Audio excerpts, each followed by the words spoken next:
So today we are going to go a bit more in depth with the announced Endwalker changes for Magical Ranged DPS. I'm going to be honest, as it stands, the only Magical Ranged DPS I enjoy playing is the Red Mage. Will the announced changes for Black Mage and Summoner change my view on them? Well, let's find out.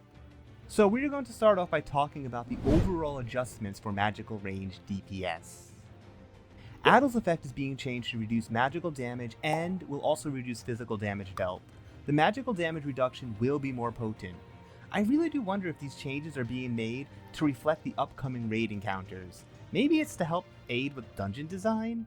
It seems more likely to get into a group in a dungeon where you could have 2 physical DPS or 2 magical range DPS. I suppose we just need more info. And that is all they had to say about the overall changes coming to Magical Ranged DPS. So, without further ado, let's just hop right into Black Mage. So, I'm going to be completely forthcoming here. While the spell effects are awesome to behold, I really do not like the way Black Mage plays. Are the changes for Endwalker going to help with that? Well, let's find out. So the first big change for Black Mage is they are changing the way Enochian works. Right now, it's an ability you have to press while under the effects of Astral Fire or Umbral Ice, and it gives you a buff that you need to maintain so that you can cast your Fire 4s and other various powerful spells. They are changing this to be a trait that automatically applies when you enter the Astral Fire or Umbral Ice phase. I think this change is great. You could argue it takes away from the skill cap of playing Black Mage, but I really do think it's a smart way to reduce ability bloat without really harming the overall experience of the Black Mage. Let me even say this. I don't have much issue keeping Enochian up, even as a newbie Black Mage. They also mentioned that swapping between Astral Fire and Umbral Ice would make new actions available. One of the spells will have an effect that looks like a combination between fire and ice. If there's one thing Black Mage does not lack, it's cool looking spell effects. They will also be extending the proc duration for Firestarter and Thundercloud. I guess that the Black Mage will be getting a bit busy, and you might have to hold off longer before using those procs, so they are extending them. They will also be giving Sharpcast an additional charge. This should really help smooth out the rotation. Lastly, they will be changing the way the AoE rotation works. They said Fire 2 and Blizzard 2 will be getting some kind of upgrade for that to happen.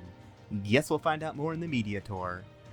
So that is it for Black Mage. Now we can talk about Red Mage. So I will start off by saying that Red Mage is by far my favorite caster DPS, and also my second favorite DPS job in the game. It combines close-up and personal physical damage with ranged magical damage in a way that feels immensely satisfying.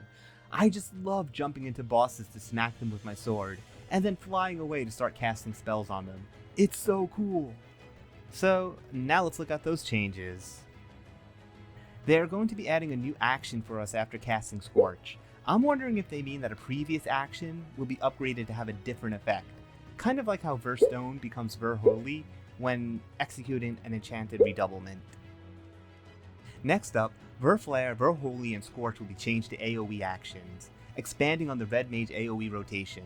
I wonder how this will work, because to get Verflare and Verholy, you need to use single target actions. Will they be adding more ways to proc these effects? Maybe Enchanted Moulinette will be the way they go about proccing these spells. Either way, I loved Red Mage AoE even before these announcements, and now it seems to be getting even better. Next, a defensive party-wide enhancement will be added, giving Red Mage even more utility and support. Red Mage is so great at party utility. Between Swiftcast and Dualcast, you can almost always raise a fallen party member. Vercure won't replace a healer, but I've certainly been able to use it to help out with dire situations. And now we are getting a big party defensive spell? Wow, Red Mage is certainly going to earn their spot in those raid encounters.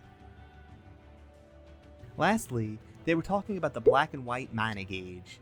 They will be making adjustments to this gauge in an effort to allow for more uses of spell blades. They also said Manification would allow for a full combo, increasing Red Mage's burst at the start of fights, or for when you need to save them for a burst phase.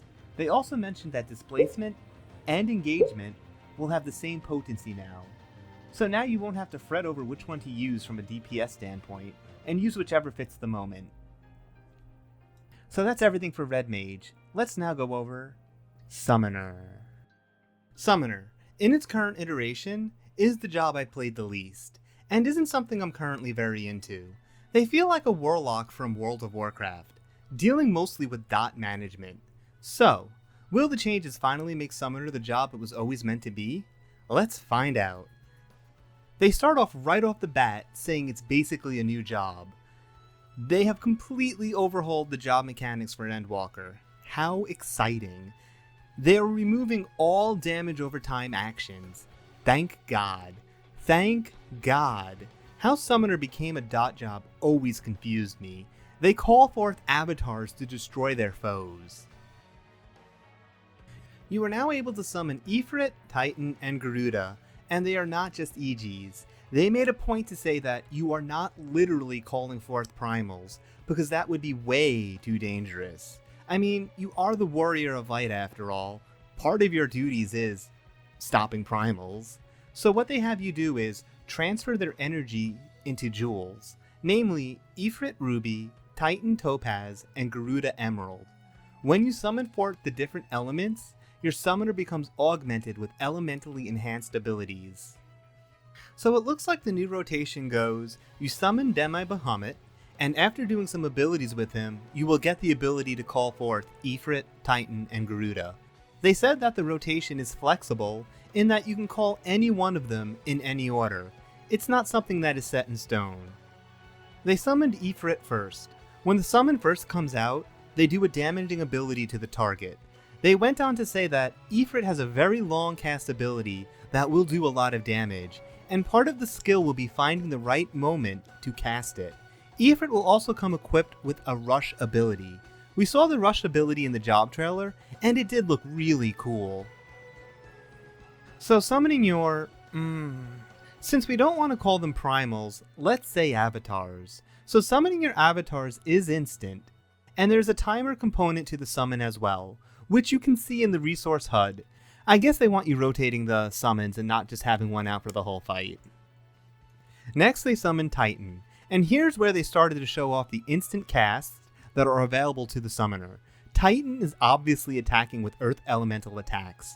I love mobility, and the fact that Summoner is shaping up to be so mobile makes me really excited. It's one of the reasons I can't stand to play Black Mage. They just feel like they are rooted, and you can't move as much. The next summon they showed off was Garuda. Garuda drops damage patches on the ground, and it looks like it will have an AoE functionality. I am guessing Garuda will be who you summon when you want to take care of trash mobs. After that, they summoned the Phoenix, used some of its abilities, and that reset the summoner's ability to be able to call forth Ifrit, Titan, and Garuda once more, closing up the rotation. I have to say, Summoner is looking like so much fun. That job action trailer blew me away with how cool Summoner looks, and their in-depth showcase only heightened that hype. I can say that I think Summoner was best in show when it comes to the job changes and announcements. It really does look like a new job that they made just for Endwalker. I am really looking forward to playing this job, and I just hope it's as fun as it looks. So, what do you guys think of the Magical Ranged DPS changes? Personally, I think I will still really like Red Mage, and I am very excited to play this iteration of Summoner. And what they announced for Black Mage, it really didn't do anything to make me think I will like it in Endwalker. Anyways, thank you so much for listening. Please like, comment, and subscribe, and have a great day.